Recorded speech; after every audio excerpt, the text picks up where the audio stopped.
Chinese പൗരന്മാർക്ക് tourist visa നൽകുന്നത് പുനരാരംഭിക്കാൻ കേന്ദ്ര സർക്കാർ തീരുമാനിച്ചതായി റിപ്പോർട്ട്. ഇന്ത്യയും ചൈനയും തമ്മിലുള്ള വഷളായ ബന്ധം പുനഃസ്ഥാപിക്കാൻ ശ്രമിക്കുന്നതിനിടെയാണ് പുതിയ നീക്കം.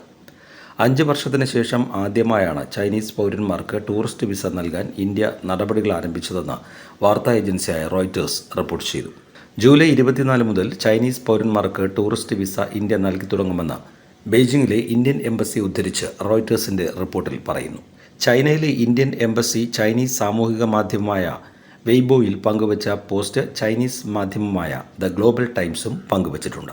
2025 ജൂലൈ 24 മുതൽ ചൈനീസ് പൗരന്മാർക്ക് ഇന്ത്യ സന്ദർശിക്കുന്നതിന് ടൂറിസ്റ്റ് വിസയ്ക്ക് അപേക്ഷിക്കാവുന്നതാണ്. അവർ ആദ്യം വെബ് ലിങ്കിൽ ഓൺലൈനായി വിസ അപേക്ഷാ ഫോം പൂരിപ്പിച്ച് നൽകിയ ശേഷം പ്രിൻ്റ് എടുക്കണം.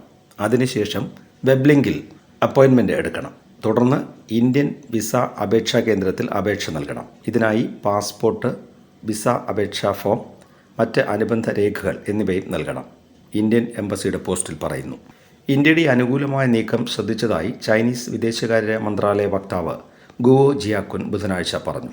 ഇന്ത്യയുമായി ആശയവിനിമയവും കൂടിയാലോചനയും നിലനിർത്താനും ഇരു രാജ്യങ്ങളും തമ്മിലുള്ള വ്യക്തിഗത ആശയവിനിമയം മെച്ചപ്പെടുത്താനും ചൈന തയ്യാറാണ്. മാധ്യമപ്രവർത്തകരോട് സംസാരിക്കവേ അദ്ദേഹം പറഞ്ഞു. 2020 COVID-19 പകർച്ചവ്യാധി പൊട്ടിപ്പുറപ്പെട്ട സമയത്ത് ഇന്ത്യ എല്ലാ ടൂറിസ്റ്റ് വിസകളും നൽകുന്നത് താൽക്കാലികമായി നിർത്തിവച്ചിരുന്നു. ഈ സമയം ചൈനയും ഇന്ത്യൻ പൗരന്മാർക്കും മറ്റ് വിദേശികൾക്കും വിസ നൽകുന്നത് താൽക്കാലികമായി നിർത്തിവച്ചു. 2022 ആയപ്പോഴേക്കും വിദ്യാർത്ഥികൾക്കും ബിസിനസ് യാത്രക്കാർക്കുമുള്ള വിസ നിയന്ത്രണങ്ങൾ ചൈന നീക്കി. എന്നാൽ നിരവധി ഇന്ത്യൻ വിദ്യാർത്ഥികൾക്ക് ക്ലാസുകളിലേക്ക് മടങ്ങാൻ അനുവാദം നൽകിയിരുന്നില്ല.